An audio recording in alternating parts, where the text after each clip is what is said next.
Hello. तो आज का जो हमारा टॉपिक है वो है क्रोनिक ऑस्टियोमाइलाइटिस। क्रोनिक ऑस्टियोमाइलाइटिस, ठीक है। Chronic osteomyelitis, osteomyelitis means infection of the bone. Chronic means जो कि लंबे समय से चला रहा हो, ठीक है। लंबे समय से जो बोन का इंफेक्शन हो उसे हम क्या बोलते हैं? Chronic osteomyelitis. Chronic osteomyelitis for approximately more than 1 month, if it is infection is not subsided, it will included in the chronic osteomyelitis, ठीक है। क्रोनिक ऑस्टियोमाइलाइटिस के कॉजेज क्या क्या हो सकते हैं? एक तो it's maybe the sequel of the acute osteomyelitis, means acute osteomyelitis हुई, उसके बाद वो कन्वर्ट हो गई इनटू द क्रोनिक ऑस्टियोमाइलाइटिस, ठीक है। क्रोनिक ऑस्टियोमाइलाइटिस में कन्वर्ट हो गई। और उसके अलावा जो एडल्ट्स में मेनली देखा जाता है, जो कि सेकेंडरी टू एनी फ्रैक्चर हो सकता है, ठीक है, इन एडल्ट्स। जो कि हमारे जो पेशेंट्स आते हैं, बहुत सारे आते हैं जो कि ओपीडी वगैरह में, तो वो मोस्टली वो केसेस होते हैं कि secondary to the any open fracture that lead to the chronic osteomyelitis. और it may be the if patient undergone any surgery that included implants.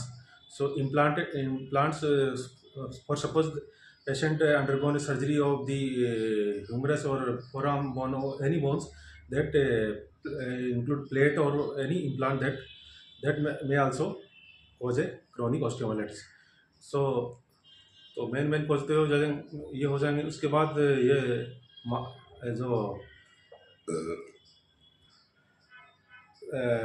Secondary to यानी टीबी और यानी fungal infection, it can also happen, ठीक है। तो ये हो गए causes of the acute osteomyelitis, sorry chronic osteomyelitis के कॉज हो गए, ठीक है, क्रोनिक ऑस्टियोमाइलाइटिस। सो क्रोनिक ऑस्टियोमाइलाइटिस में ये सब हो जाएंगे। उसके बाद ये होता कैसे है, ये हम देख लेते हैं, ठीक है। मान लो अक्यूट ऑस्टियोमाइलाइटिस है, उसमें सबसे पहले तो क्या हो जाएगा, वो इन्फ्लामेशन होता है, ठीक है। बैक्टीरिया इन्वॉल्व करता है, मोस्ट कॉमन बैक्टीरिया इन्वॉल्व स्टाफोरियस से होता है, ठीक है। उसके अलावा salmonella is mostly scene in the your sickle cell anemia, associated with sickle cell anemia. Although the sickle cell anemia में भी सबसे मोस्ट कॉमन जो होता है वो स्टाफोरियस होता है, लेकिन salmonella also is seen in the sickle cell anaemia, ठीक है। उसके अलावा यदि हम देखेंगे पैथोजेनेसिस को, यदि हम देखेंगे पैथोजेनेसिस में क्या क्या देखेंगे हम, सबसे पहले तो वो हो जाएगा इन्फ्लामेशन हो जाएगा, बैक्टीरिया जैसे इन्वेट करेगा, इन्फ्लामेशन हो गया। इन्फ्लामेशन के बाद क्या क्या हो जाएगा, उसके बाद मतलब सेलुलर प्रोलिफरेशन होगा, ठीक है।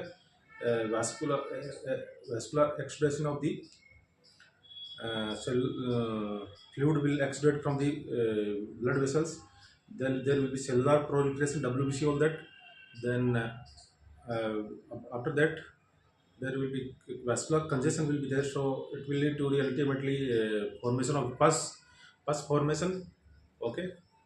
Pus formation, then pus will from medullary canal it will trickle down to the Volkmann's canal. From Volkmann's canals it will be ultimately it will burst out into the your soft tissues, all that, ठीक है। सो ये basically basic idea ये है कि इसमें ये सब चीज़ें होती है। तो उसके बाद साइनस फॉर्म भी हो जाएगा, ठीक है। Sinus formation in the chronic osteomyelitis, hallmark of the chronic osteomyelitis is sinus, ठीक है। तो अपन यदि एग्जामिनेशन करेंगे इस क्रोनिक ऑस्टियोमाइलाइटिस की पेशेंट की, यदि हम एग्जामिनेशन पार्ट में जाएंगे तो उसमें क्या क्या देखेंगे हम। सबसे पहले तो there will be sinus, okay.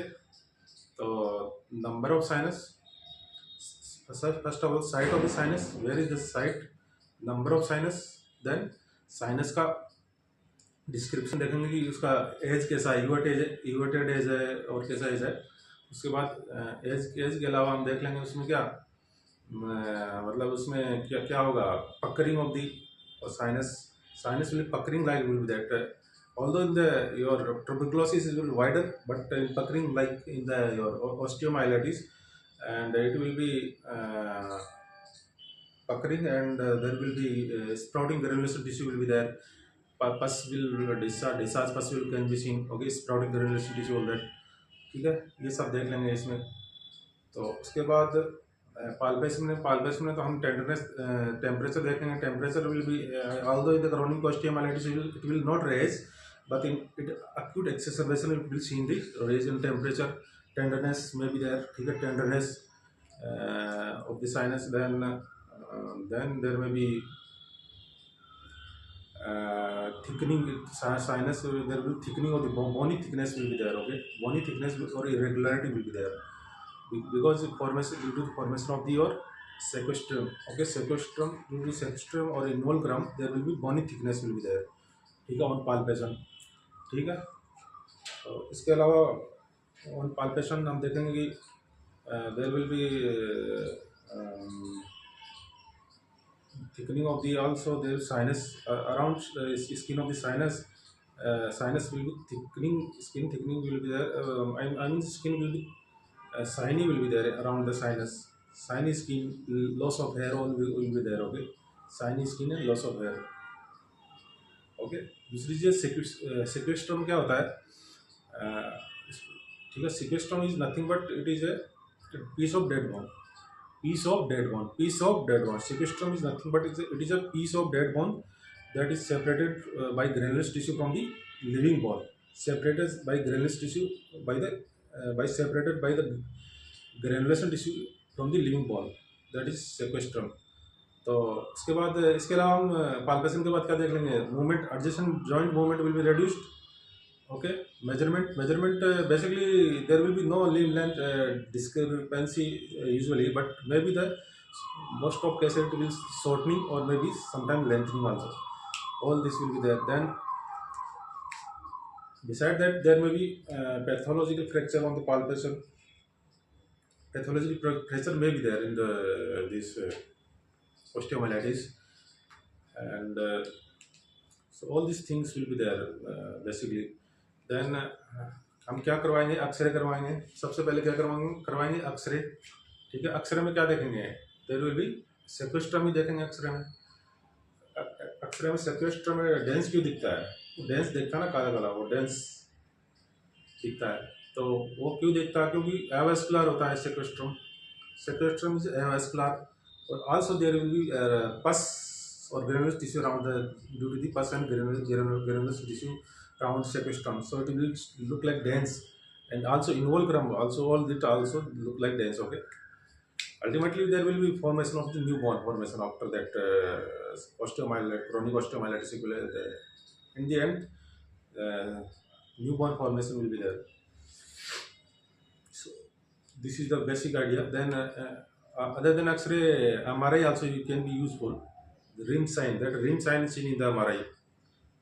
Penumbra sign or rim sign, that rim sign is in MRI.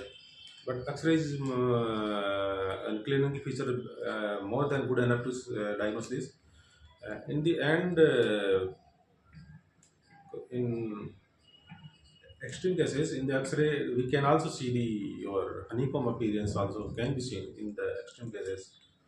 ठीक है, तो ये तो हो गया डायग्नोस्टिक मेथड हो गए. ठीक है, उसके बाद एक स्टेजिंग भी आता है इसमें. ठीक है, मिडलर स्टेजिंग से करके आता है, तो वो भी होता है. उसके बाद ट्रीट कैसे करेंगे इसको. Treatment is basically basic idea is to first of all surgical sequestrectomy and saucerization. ठीक है, सेक्वेस्ट्रेक्टमी करेंगे. ठीक है, फिर सोशराइजेशन करेंगे, मतलब कैविटी को वाइडन करेंगे, drain out all the pus, and then also excision of the tract of your sinus. Basically sinus और fistula का डिफरेंस होता है. sinus is a black tract. ठीक है, sinus is the black tract. Fistula is the opening between the two epithelial surfaces. Opening between two epithelial surfaces, fistula. ठीक है, ये तो डिफरेंस हो गया इन दोनों में. देन साइनस को भी एक्सरसाइज करेंगे इन सर्जरी. ठीक है, पहले तो हम sequestrectomy, saucerization, excision of this sinus tract and. ठीक है, so all these basic things should be done, and then antibiotic coverage for the almost 6 to 9 months maybe treatment for the antibiotic treatment. Then so all this thing will be there. Then what are the complication of this? What are the complication? Complication mainly first of all there will be acute exacerbation will be there. Then pathological fracture will be there. Shortening may be there, shortening, lengthening, whatever. Then so all these things will be there. Then also carcinoma, squamous cell carcinoma may be there. That is also the one of the complication of this. ठीक है, इसके अलावा ठीक है, this is basic complication. And so thank you. This is all about the chronic osteomyelitis.